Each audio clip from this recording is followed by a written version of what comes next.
Really glad to be here. I'm Mike. I'm an alcoholic.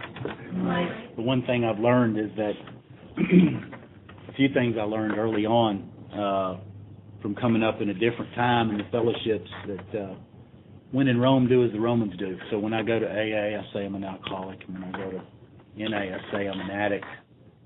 I'm never an ANDA, but the word itself shows the respect that I show when I'm at a certain place. But let's be clear, I can't fellowship shop and have different sobriety dates. I've seen a lot of people play that game, and it's not something that's going to have any long-term success. So when I pick up a chip, it means everything: alcohol, drugs, all mind-altering chemicals. I went on the website. I noticed that there's four different kinds of meetings that meet here: AA, NA, and Eating Disorders Anonymous, and also Al-Anon. That's really great. This type of thing was not around when I was young, so it's so beneficial because I recall peer pressure being a bitch, and it can be tough for somebody who's trying to get on the straight and narrow, especially if you've half-wrecked your college career right out of the gate practically, like I had done. So this is a very great thing to have, and I hope that clearly a lot of people are taking advantage of it. Because the guilt that comes from wrecking your school and not being able to come back or finish, probably I've seen for a lot of people, they never recover from it. Because that guilt can be tough. Because I'm my own worst critic. You know, I kick my butt worse than anybody ever could. I'm just like you, a lot of you. I came in recovery at 22. I don't want to date myself, but when I went to treatment, the song from the Grateful Dead, A Touch of Grey, had just come out. And I listened to it 1,000 times. So if you want to Google it, you'll find out what year that was. Let's just say I have over 20 years. That has a nice round ring to it. Over 2 decades, you know. It seems like a lifetime, but a lifetime in recovery goes by pretty fast if you're doing things constructive. So I was new, I was young, just like you. I came in having practically wrecked my first degree. And I remember feeling like, and I didn't know what I was going to talk about, and I never do. But I can tell you what I know I'm not going to talk about is a bunch of war stories. Because I went to the website and it talks about the purpose of UA Recovery Night. First of all, I'd like to thank Celeste for asking me. You have a great asset in her.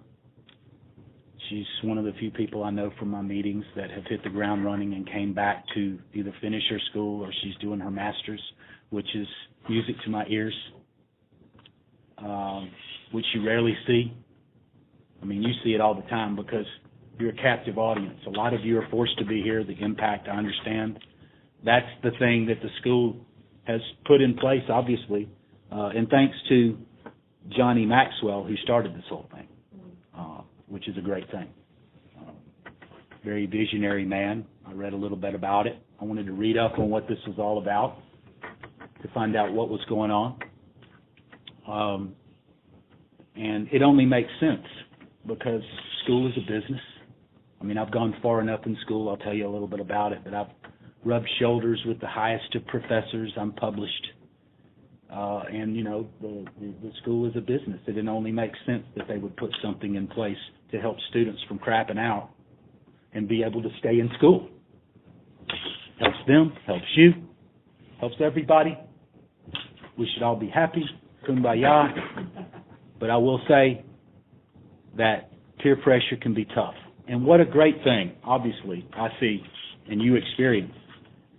What a great thing it is to have peer pressure in the opposite direction. See, now you have people who aren't doing drugs and drinking. You didn't even have that before. You were the outlier. You were the square, the nerd. But now, evidently, I'm sure this is a small fraction of the group. Now you have entire groups of people that can band together and foster and support each other's recovery. And it talks about that. It talks about UAB Recovery Night. I don't know why I keep saying UAB. I guess because I've lived in Birmingham all my life. I get a lot of my degrees from there. I'll go into that in a minute. But it talks about, the reason I'm not going to talk about war stories, it talks about share experience, strength, and hope. And I always say in meetings, I believe it's experience, strength, and hope, not war stories, weakness, and despair. Because sharing war stories and me drinking stories and how I thought my closet was the bathroom and whatever in the middle of the night and all these stories, you know what you did last night, all that stuff is counterproductive. It goes nowhere. And the reason it goes nowhere is because everybody has different degrees of addiction and different depths of addiction that they've been to. And we get into this unspoken judgment that goes on. Somebody said, well, you ain't done nothing. I'm a real alcoholic addict. Or, I haven't done as much as you, so I must not be one. See? So that's why I'm telling all those war stories. Sure, qualify yourself, but I hope you can realize I hadn't been here since 1987 and hung around going to at least a meeting a day for no reason. I mean, I must have needed to be here. I'll go into the areas of what it means to, it talks about it. It says, talk about the disease of addiction and effective strategies to prevent and treat this illness. That's exactly what I'm going to talk about. I'm going to talk about experience, strength, and hope, and speak about long-term recovery in an effort to break the stigma in a safe and supportive environment. And the stigma is strong to a lot of people that don't understand this thing. They think it's a matter of willpower. You're weak. Something's wrong with you, But we know different. If we've been exposed to the steps and people that know what they're talking about, it's been explained that I'm dealing with something beyond my control. And, of course, it can be arrested. Let's be clear. Let's make no mistake about that. Maybe some stumbles along the way, but eventually we get there, right? And we can stay there. And then what we find is that the effort to stay here, and when I stay here, I mean stay clean and sober and stay on the path. The effort it takes to stay here is a fraction of what it took to stay out there. What amount of effort it took to keep up with the lies, keep up with the places I couldn't go, keep up with the effort of trying to maintain some sort of forget academic excellence, just academic, let me get by. I mean, withdraw passing became my middle name. Of course, I was withdraw failing. Of course, they'll always grant you that opportunity.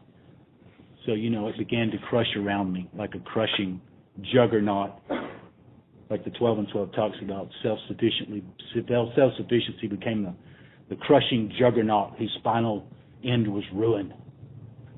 And, something changed when I came in recovery. Before I had to be there, my parents made me go. I remember my dad said, son, you're going to major in business, and that is it. There was no choice. There was something about, and some of you may have some parents like that, great businessmen, very alpha, very intimidating, used to getting by in business. They tell people what to do for a living, and I was included. In a myriad of situations, I felt like I had no control over my life. And I know there's people in here that feel like that. And alcohol became an escape, almost a rebellion escape, right? Because I know it was forbidden.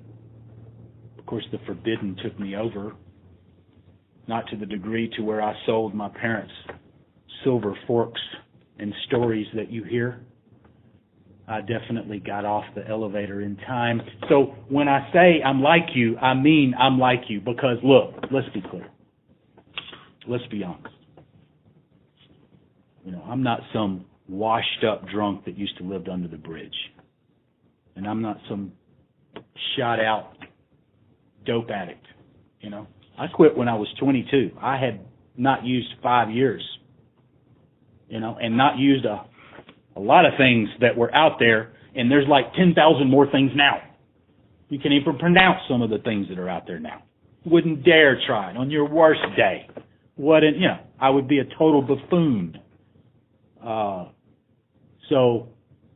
But see, that's part of that judgment that can happen to somebody. So, well, man, I really didn't have it that bad. Yeah, you know, they caught me smoking this or doing this, and I had some bad luck. You know, and that's where you probably have a lot of people in Impact. We've already heard that. A complete waste of time. Why is it a complete waste of time? Because I don't feel like I deserve to be there. That's why you think it's a waste of time. See, but somehow you can get past that idea that I'm a victim, I'm not supposed to be here, and realize, you know what? I don't have to go down the lengths that some people have. Some of you, and I hate to have a show of hands, but I was told this is not any particular group, but I heard everybody introduce themselves as an alcoholic, which makes me think at least somebody in here has heard of the big book Alcoholics Anonymous. Right? Because if all you got some steps on a banner behind the wall, I'm feeling sorry for some folks. So I know there's a textbook involved in something. Now, I can quote from the big book. I can quote from the basic text. That's what I plan on doing. I know them both. But the big book on 33 talks about to be gravely affected, one does not have to drink the quantities or go down as far as some of them have. Meaning I can get off this elevator. I don't have to do all the things that I thought defined me as an alcoholic or an addict.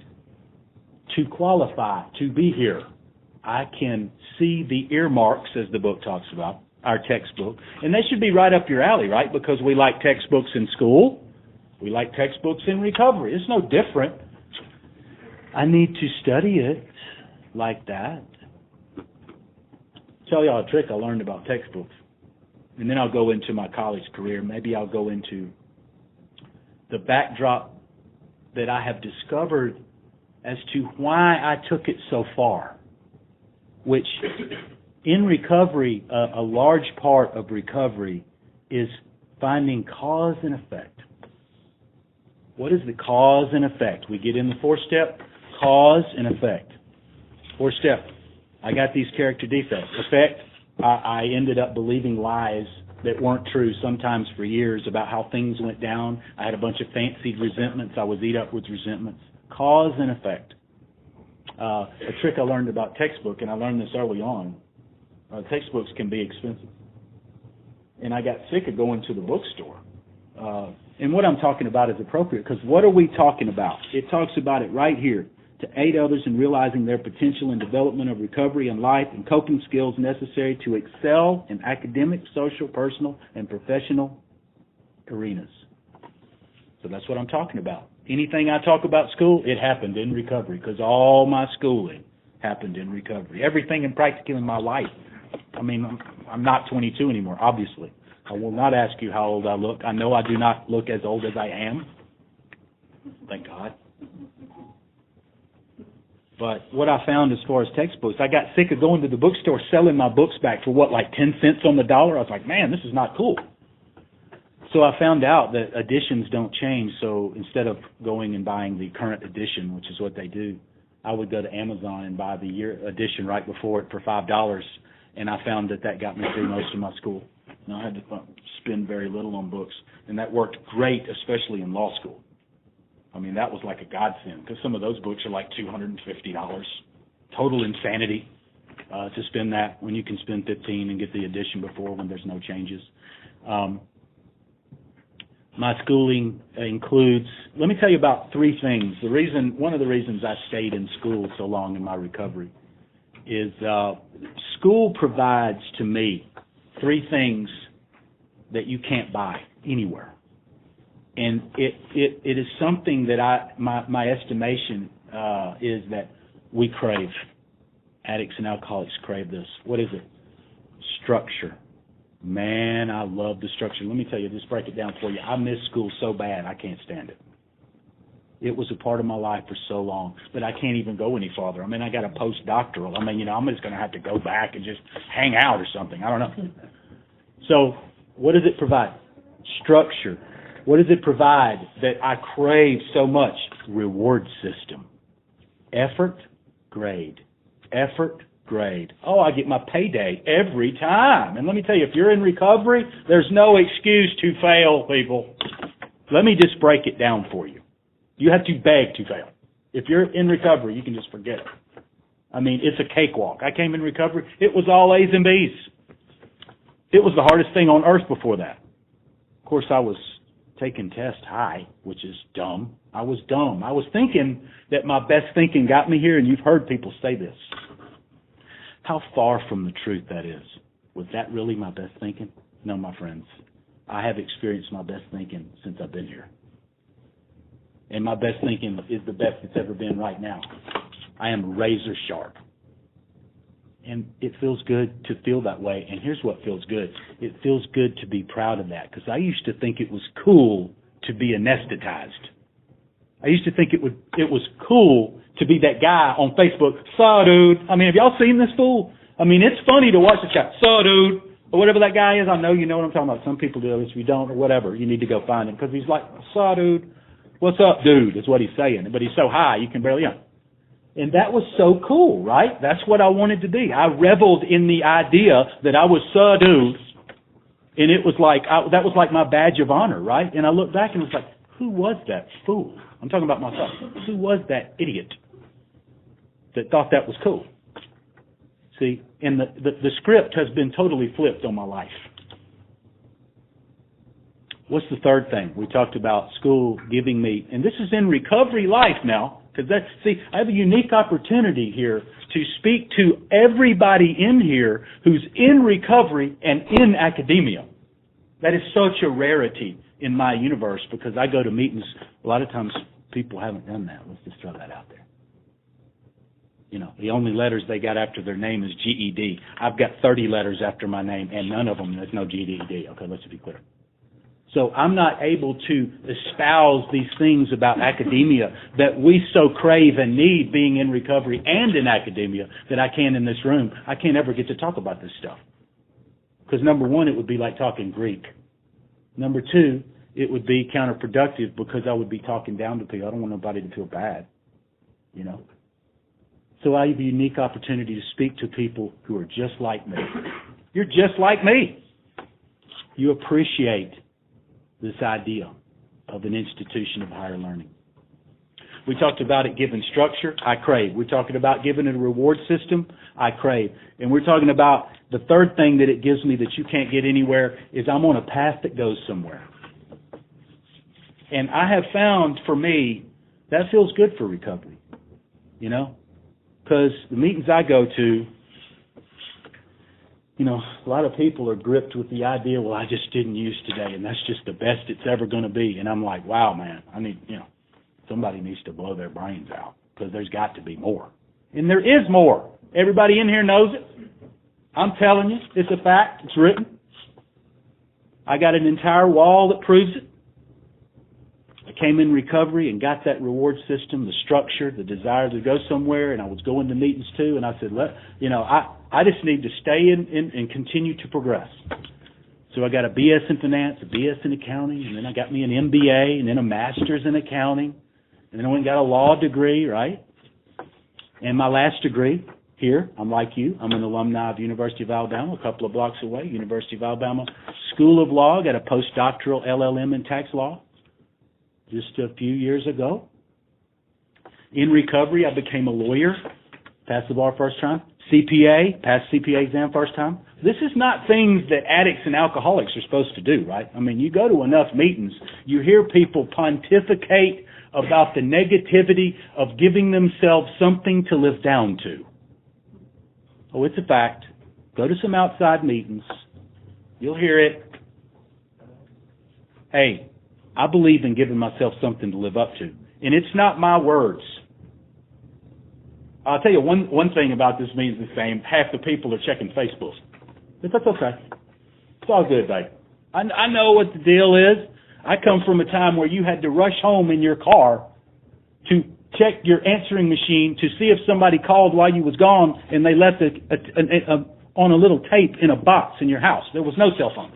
I had one of the first cell phones. We had one of the first cell phones. Huge rubber antenna, this brick.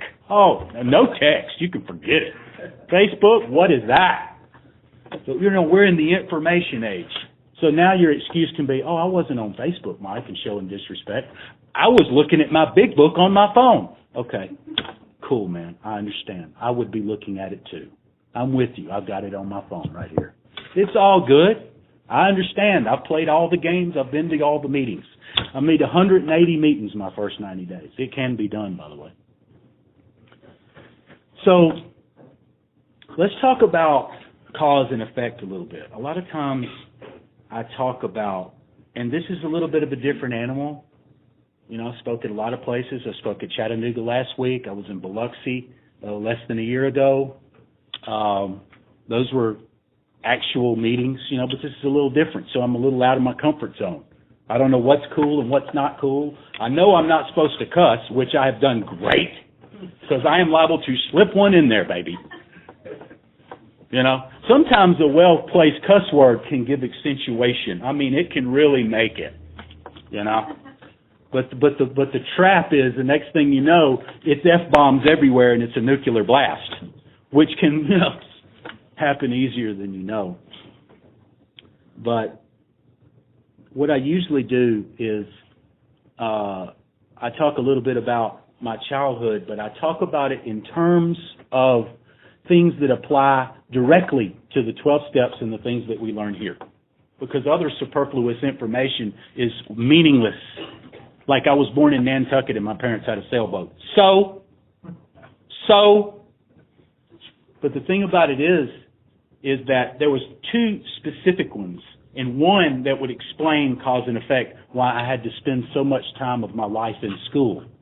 And that will circle back to the idea that I planted a while ago about those alpha parents. Oh, it's going to come full circle and hit that right in the face. Because I know there's some people in here that have a dad just like mine.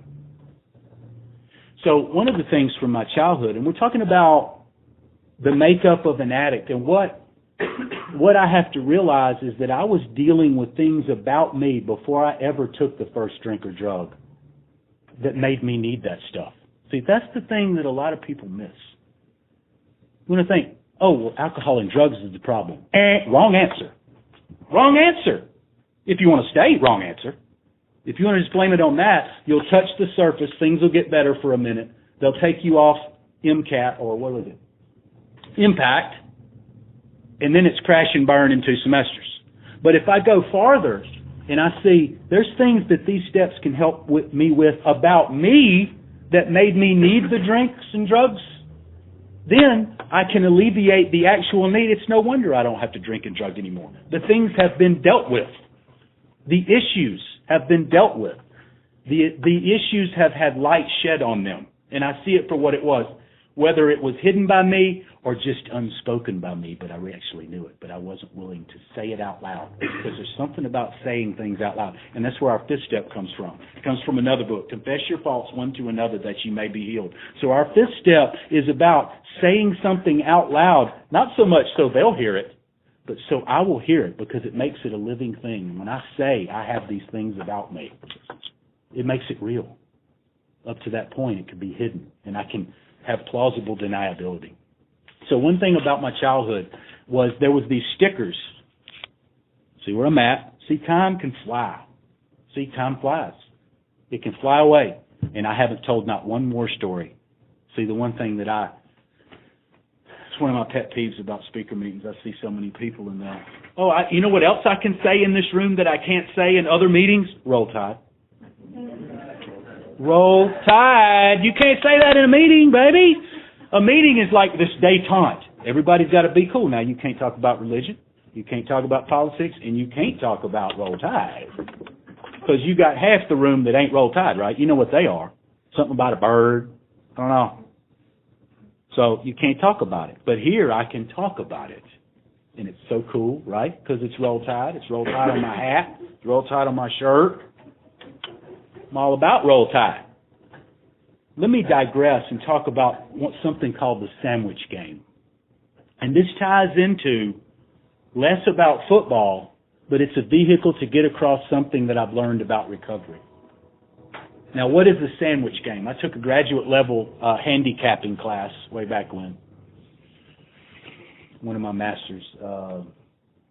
And what I learned was something called a sandwich game. And people who bet on football, they bet on the big games like Ole Miss, right? But what is a sandwich game? Kent High School this weekend. That's who we're playing, right? West Kent High School or somebody, whoever. That is not a big, huge game, right? So what'll happen is they'll look right past the players themselves too. Look right past this Kent game, thinking, "Oh, that's a no-brainer." They're looking at Ole Miss, and the next thing you know, they've lost to Kent. And tell me we have not done that. We have lost some no-name teams. What are you doing? That's what happens because we look past something that seems inconsequential, and it is the very thing that can trip us up. Now, recovery is just like that, right? How is recovery like that? Well, if you have a 12 and 12, if you know anything about it, if you don't, I'm just going to share it like I'm the poet, right? Like I just made this up. All right? So it talks about these conscious or unconscious fears, these things in my life, like the sandwich game, are the termites that ceaselessly devour any quality of life I may have. Meaning, it's not the big things that trip us up. When something terrible comes down in life, we're calling our buddies at CRC, we're making 3 meetings a day, we're rolling and rallying up the troops. But it's the little things. Maybe it's not the sandwich game, whatever. It's the small things that I let build up, the termites that ceaselessly devour, meaning it's the termites that took down the big oak tree. But it was a culmination of small, inconsequential things that took it down. And that is exactly what recovery is. Working these steps, doing the 10, 11, and 12, continuing to do this thing even when I don't think I need to, dealing with these small things that come up as I go along so they don't build up on me, so I don't get tripped up by Kent State, right? So I deal with everything proportionately, and I take everything seriously because I realize one slip up and everything, it's cost me everything. I wanted to tell you about sandwich game. A lot of you didn't know about it. It may not be worth anything, but you understand the concept because I explained it. But it makes sense. See? And being academics, you can understand when an academic is telling you something because you're smarter than the average bear. And that is so great that I know that I'm talking to people just like me. And that is cool. Very cool. So when I was a kid, there used to be these stickers that I would collect. I don't think I even should say the name, but anyway, it was Wacky Pack stickers, whatever, But anyway, whether it be football stickers or whatever, you buy this pack of stickers. There's 5 or 6 stickers in there with a piece of bubble gum. All right? So they were 5 cents a pack. I got a quarter a week allowance. I could buy 5 packs. Then inflation hit, and they turned it into 10 cents a pack. I was livid because I had to wait 2 weeks to get 5 packs. It was my first initiation of inflation. So anyway, I would get these packs of stickers. And if you know anything about stickers, whatever the sticker was, at the bottom right-hand corner, it would have 50 of 200 or 60 of 120. There was a set of these stickers, whether it be football or whatever. Let me tell you something. As a kid, before I ever used the first thing, never had a sip of my dad's beer, didn't know what dope was, I was absolutely obsessed with getting the entire set of those things. I was consumed by it. I would have 20 of the same one. I had to keep buying until I had the whole set. I swear I would have them laid out. Now, what is that called? It's called an addictive personality. Before I ever took a drink, right? Maybe I'm the only one. Not. I'm not. There's no way I'm not.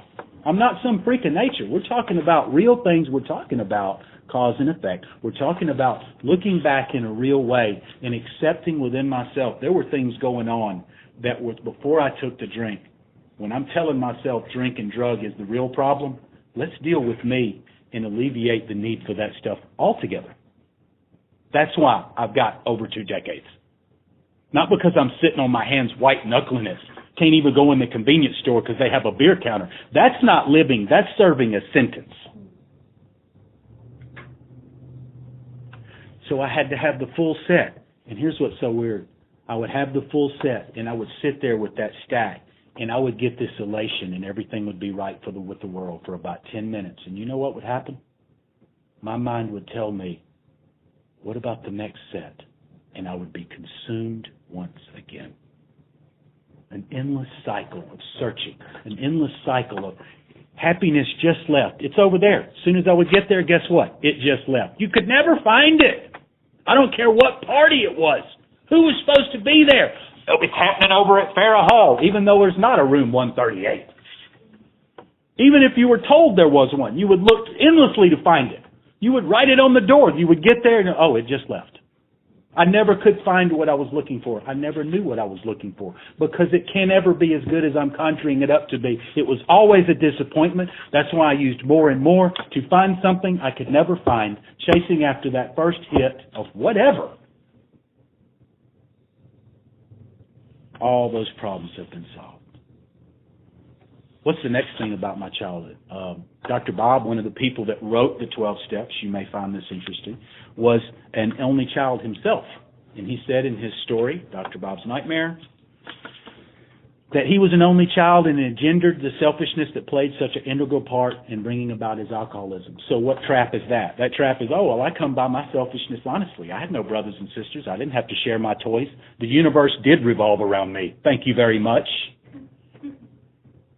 So I came by my selfishness honestly. So principles, 4 personalities, you just have to put up with me. See how clever we can be as addicts and alcoholics? We flip the script on a statement that seems so on its face, and we flip it up to mean principle of 4 personalities all of a sudden means you've got to put up with me being an a-hole because principles for my personality. And that's not what it means.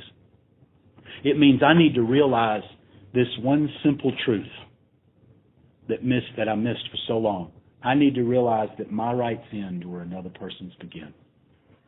That's something I could never get. That's something I could never get.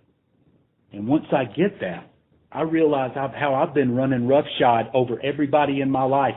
And I would get upset when they would get upset about it. That's page 62 in the big book. Selfish, self-centered is the root of our troubles, driven by 100 forms of fear, self-seeking, self-delusion, self-pity. We step on the toes of our fellows and they retaliate. Seemingly without provocation. Invariably, I find that at some point in the past, I made a decision based on self that later placed me in a position to be hurt. Meaning I did a 4-step and I realized I've been telling myself lies. Cause and effect. What's the one thing about my childhood? And let's get back to the alpha parents because I know y'all got some. And I know that somebody's parent said something similar to what I'm fixing to tell you that my dad said to me, that reverberated through my skull and soul and bounced around in there and changed the course of my life. A word, a phrase from the right person. Now, I can do that too. Words can hurt people. That's something else I learned in the steps. I need to be careful with how I speak to people. And I've been guilty, and I have a silver tongue, and I can lay down some heat in a fraction of a second. Because what we're talking about is advanced intellects, right? I'll slay somebody. They're trying to figure out the first couple of words I just said. They're hopelessly helpless. We can do that as academics. We have to be judicious about our use of our intellect. We have to be careful. My father was no exception. Greatest man I've ever known. I would never go back and say, Dad, I've worked the 12 steps. And let me tell you what I remember from when I was 7 years old and when you said this. I would never pull that card on him. He's done too much good for me. But cause and effect, I need to realize how that can shape the course of my life. We're in the garage. See how time can fly? Not a one war story. And I've talked about living skills and things that foster recovery. I've done exactly what I'm supposed to do. No cuss words, right? I've done good. I've been a good boy. Yeah, I like being a good boy. So we're in the garage. He used to make me watch him fix things. He fixed Phantom jets in the Air Force, so he made me watch him fix things. Everything. Cars. Made me help him change the oil. Washing machines, let's take it apart.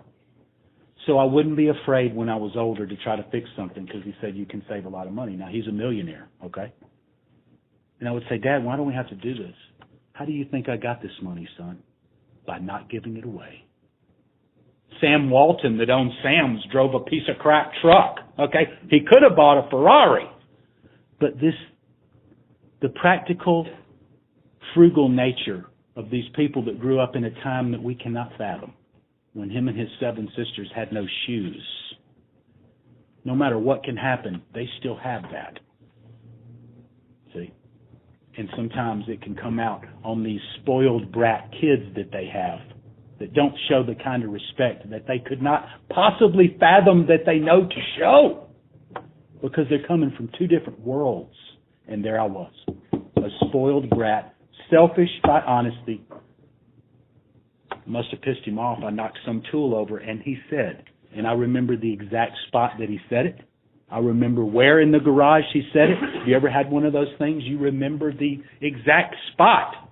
He said, I knocked it over, and he said, son, now this will be the one cuss word I say, because I have to quote my father. I have to quote, this is important. This is part of what he said. This had an effect on me. I'm 6 or 7 years old. I knock over the tool. I don't know what I did. I know. He said, son, don't you know you fuck up more than you fix? And he said it where he meant it. And that shit rattled up in my head. Let me tell you something. He got to working on my skull the next day, and it started rattling up in my head like, is that true? And I started doing numbers with it. What is messing up more than I fix? That's over half. I'm in trouble, right? And the more I thought about it, the more it reverberated in my head. And he had sealed my fate with one sentence. He had told me that what I was and what I was going to be. And I carried that less than. I could be almost in tears if I even thought about it right now. Some of you have a parent that has said something, and without even knowing it, you've carried it. You've carried it. And we're children, we don't know any better. And the power of that word, and you don't question. You couldn't question. So you ask why you have 30 letters after your name, Mike. You ask why you've had every kind of, 2 bachelors, 2 masters, a doctorate, a postdoctoral, 30 letters after my name, various and sundry tests, because I wanted to prove to my father that I didn't F up more than I fix. I've seen that. Not that education did not give me those 3 things that I said. Structure, reward system, feeling of past. Now that's legit. That's got nothing to do with my father. That's how I've explained it to myself. But I think a large portion was to prove to my father that I didn't mess up more than I fix. Now, we're talking cause and effect here. We're talking things about us before I ever took a drink. I'm explaining to you what I've learned in recovery. This is experience, strength, and hope. This is not war stories, weakness, and despair. This is high-level learning about me, using the steps as the vehicle to put a microscope on my life, to rectify challenges that I didn't know was there, to alleviate the need to go use drugs and alcohol,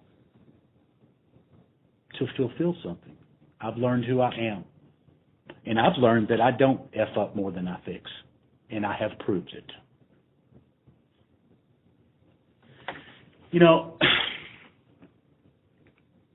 Recovery. I want to talk about, let's see what we got. Boy, time flies. Time flies. It's still flying. It's flying away. I feel like I haven't said anything. Because, I'm kind of hamstrung about quoting the book, right? I will say that in a real way, and this is true, that our book talks about the greatest enemies of us alcoholics are resentment, jealousy, envy, frustration, and fear. In another part of the book on 37, it talks about sometimes I feel myself justified to go out and drink, feeling myself justified, but nervousness, worry, anger, depression, jealousy, the like. Okay, now those are called the feelings of life. And I come in recovery, and they've asked me, or forced me, to let go of the only thing that ever helped me deal with those feelings. Or did it help me deal with them? No, because what it did was it pushed them deeper down in me. I never dealt with anything, but I anesthetized my feelings, neatly convincing myself that they were dealt with, but in actuality, they were not. They were pushed, and they are waiting to come. So when I get in recovery, here comes these feelings. And the only place that I've ever gotten these promises, sometimes you may have heard in the meetings we read the promises. Do we read the promises? I know the traditions were totally different. I was going to talk about one of the traditions. Oh, wait a minute. That's not the traditions. Okay, they rewrote those. Now we got no promises. We can't talk about the book. I'm getting blank stares. Okay, see, this is why I was a little off balance. This is new for me. But we've made up for it because I know I'm talking to people like me, true academics, who are faced with the dilemma of trying to stay clean and sober and go to school, which has its own attendant pressures, right? And peer pressures, which we have already talked about, that this outfit, CRC, helps with immensely. There was no CRC. Now you've got groups of people that you can talk to and are staying sober, and peer pressure is drastically reduced. What a great and wonderful thing. But these feelings that come up, you know, one of the living skills that I have found, and that's why I wanted to say something out of the NA basic text, because it's really true. And I don't know the NA basic text as well as I know the Big Book. I know practically what's on every single page of the Big Book. I should know by now. If I don't know something by now, I mean, there's big trouble, right? With the kind of academic I am, yes, I know what's on every page. But in NA book, I really don't. But there's a few good quotes because, number one, it's not as good of a textbook for us. But the one that deals with feelings is it talks about we never have to use again, no matter how we feel, all feelings eventually fade. That's one of the big quotes that I think is beneficial, that because my disease can tell me a lie. And if I can have, and this I remember writing down a guy with 30 years, one of my first meetings, so this was a while ago, and this guy is dead. But what I wrote out of my book, out of what he said, is still in my first book that I had. He said, what I need is a pause between impulse and action. And that's what everybody in this room needs if you want to stay sober. Because something will happen and I want to act. And then if I can have a pause between impulse and action, I can think about it for a minute, and it's going to keep me out of a lot of scrapes. It's going to keep me out of a lot of trouble. You know, what I have found is that these steps, let me flip this over, have a lot to do with having good common sense. Let's talk about the lion's den. I got a few minutes. Okay, we're good. Time is flying, but we're good. I'm not over yet. I have gone 50 minutes over and not a person moved because they know when communication is taking place. And they know when they're listening to somebody that knows what they're talking about. I ain't going to pull that on you. I'm just telling you. I have gone over before. It's 5 till. I'm going to talk about the lion's den because this is really important, especially for people like you. I mean, look, there's frat houses across the street. We know what goes on in there. I never got the opportunity to be in a frat house. So my dad would never have spent the money. But I can only imagine, and I've seen the movies, and it looks great. I just wish it could work out like it is on television. It just don't work that way for me, okay? I got to own it, and you got to own it too, because you didn't get here by accident. Nobody slid off the rainbow into VDAP or whatever, Impact. No, baby. Somebody said there's a problem, and they said, looky here, we can send you packing or you can go to Impact. Okay, I'll go to Impact. So, no accidents here. And if you're still here, you must see the value. So what about Lion's Den? We know the Lion's Den story. Daniel of the Lion's Den comes from another book. I won't say what it is, but the story is the same. Does anybody know about the story? Daniel in the Lion's Den. Okay, some of you know this guy, he was doing the wrong thing at the wrong time of day. They said, look, dude, you can't pray at this time of day. He said, I'm going to do it anyway. Well, they used to lock you up, put you in the lion's den, and the whole town came around top of the lion's den, and they would all stand around and watch the lions eat you. Now you get a lawyer like me that'll get you off on a technicality. Before, they would go, oh, it's too late. They done ate him. So they're all watching. So they put Daniel in there, and he starts to pray, right? And I will say this. Having a higher power is absolutely essential in recovery. Because there's been times when I was at my wit's end, broken up with girls, had to put them out because they got drunk on me. Look, you got to make hard choices in recovery. If you want to stay here, you're going to have to make them. You don't want to make them, join them. There's the door. I've seen 1,000 do it. Look, you got to make hard choices. Been in my wits end, got into business with the wrong person. Man, I've had some dark days in recovery. And let me tell you something. My higher power has got me through. It's given me that pause between impulse and action. It's given me the feeling that if I can just keep doing this, everything, a better way of life will emerge when these things are overcome. What we're talking about is it's instilled some hope in my life, whereas I don't think I had much before. And the higher power has been instrumental in that. So let's say Daniel's pretty hopeless. Here comes the lions. Everybody's cheering it on. There's no Netflix. This is it. They are watching. They're chilling, and they're watching. And here comes I thought y'all would like that. They're probably not chilling, right? Everybody's watching, so they're not chilling, but they're watching. So here comes the lions. He starts to pray, and the lions leave him alone, man. I mean, they're circling around, and they're not eating the dude. Everybody gets bored. They let him out. And here's the reason that I'm telling the story about the lion's den. Here's the reason that I talked about recovery in a very big way is using good common sense. All right, can you picture this? He didn't get eaten. He gets to go free, right? I mean, that's the rules. If he can live through that, yeah, you can go free. Yeah, Daniel. Yeah, okay. But they didn't eat him, so they let him out. Now I don't know the whole story, but I know when Daniel came out of the lion's den, he didn't say, "Hey, fellas, let me go back in there and get my hat." Okay? We're supposed to get some laughs. Maybe we're such high intellect, we don't realize that the lions are still in there. Okay? And he didn't say, "Hey, I left my hat in there. Can I go back in there and get it?" No. What did he say? He had some good common sense. Thank you. At least a couple. I was like, what are you doing, Mike? Have you lost your touch? I know I ain't lost my touch. I am an expert at this. I can guarantee you I am a pro at what I'm doing right now. If I wasn't hamstrung by a lot of these extra rules, look, we'd be having a blast in here. I'm telling you. If I had 3 hours, you would have to turn the AC up. We're talking about turning up the heat. She knows. She's seen the heat. I'm telling you, I love this stuff. The time is running out. So what are we talking about?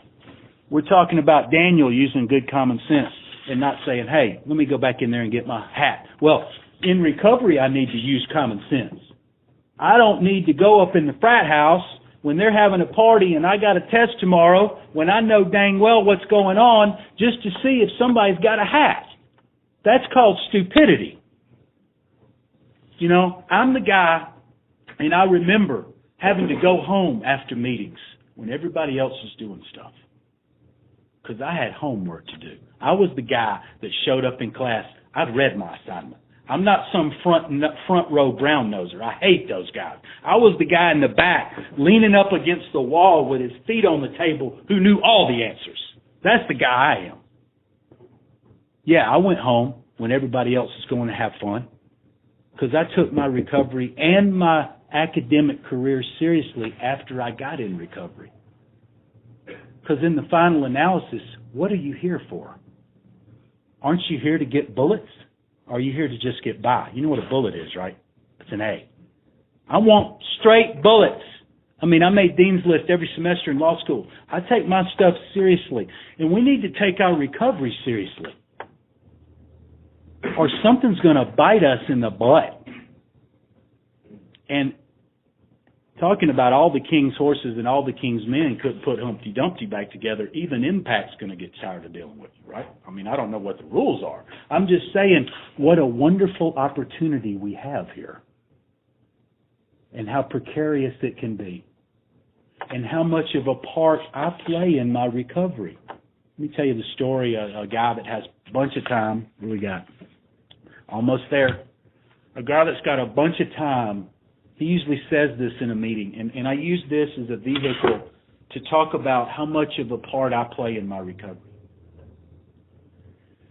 Because so many people think they can come to meetings and have it rub off by osmosis. You've heard that word before.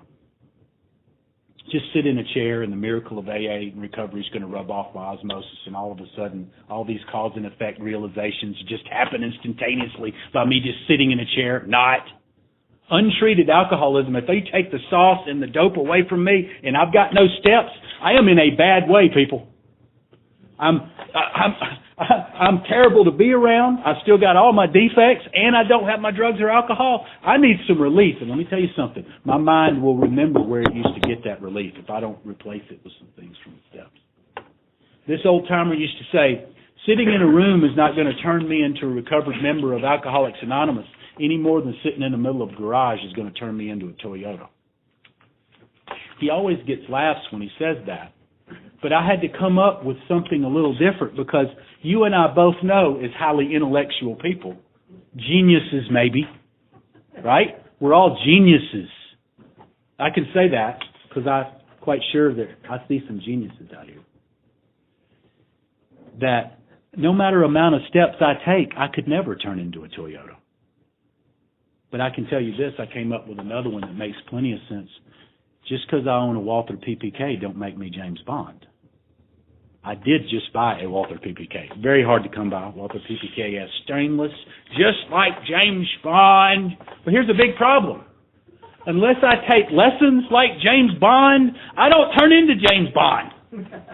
I mean, I know that comes as a shock to the highly intellectual in the crowd. But here's the thing. Recovery's just like that, right? The miracle does not rub off by me not putting effort. I have to do my part.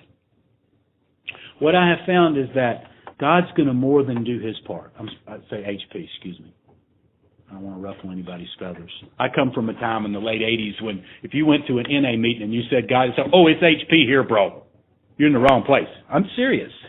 So, I'm a little off my, somebody's already said HP, so I needed to correct myself.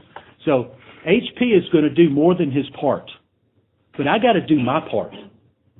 And if I'm unwilling to do my part, whether it's in recovery or in academia, I should not be surprised about the result. But I can promise you this. I am no different than anybody in this room. And I'm going to, and I know I've got 1 minute left, but I'm going to take 1.5 minutes to tell you something that's going to prove that everybody in here has what it takes. I always end my talk with this. I cannot not end my talk with this because we got to end it on an up note, right? Because the guy that wrote the steps says we need to give ourselves something to live up to. That's why he didn't believe in talking about war stories and drunk stories in meetings. This came straight from the guy that wrote the 12 steps. This is the guy that's carved in stone. He said we need to talk about experience, strength, and hope, just like CRC says. See, they got it right. This isn't a forum for me to brag about my music, okay?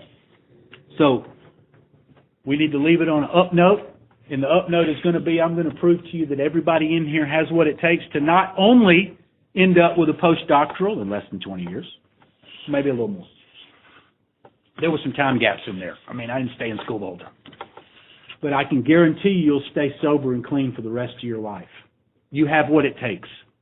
Because there's some newcomers in here that are saying to themselves, because I said it, I don't know if I got what it takes. This is what an order, I can't go through it. I don't know if I got what it takes, man. Especially with my dad's voice in my head. Don't you know you mess up more than you fix? I mean, at that time, I was carrying around the load, baby. Richard Pryor. I'm going to end with this. I promise. I feel like she's the head honcho here. She's looking at me. This lady, I don't know if she's running the show, but it's like, please don't give me the eagle eye. Just let me finish this. I swear I'll be a good boy. Don't do it. Don't do it, please. Come too far to end without, help me, Teresa, if they try to shut me up. Here's another one, though. She moved here to finish her school. This is great. So I got 2 people I know. This is wonderful. I haven't seen you in a while. Glad to see you. So Richard Pryor used to tell a joke. And he was a guy, he would go up on stage and he would be by himself with a stool and a microphone. Y'all know this guy. He burned himself to death trying to freebase. You know the guy. All right, so he's up on stage and he's playing a guy that's trying to get a job. This is an Altoid, by the way. It's like a habit. To show you how much power women have over you, 20 years ago, a woman said, you have bad breath. I have been taking Altoids ever since. Okay, that's how much power you ladies have. Okay, I'm just letting you know. That's just an aside. That's not part of the Richard Pryor joke. You should feel great about that, though. You should feel great. You do have power. Don't misuse it. We're fragile. Please. So anyway, so Richard Pryor is up on stage, and he's playing a guy who's trying to get a job. All right, he's playing the guy that's looking at the resume. So he says, I want to stand up and start pacing, but I don't have my podium. I'm a little out of my element. It's been very weird to sit here. I like to rock and move and get animated, but I've had to sit here. So anyway, he's looking at the resume. He said, Mr. Pryor, I don't know if you're responsible. I don't know if you're what we're looking for. I don't know if you're dependable. Wouldn't you hate to hear that in an interview? Oh, I've been in some interviews. It's scary, very scary. But y'all are going to all make it. I got no problems. I got no doubts. Because now you got recovery on your side. I don't have that monkey on my back carrying around that bag of rocks. What a freeing thing it is to be in recovery. I'm not hamstrung, baby. The sky's the limit. I'm telling you. The sky's the limit.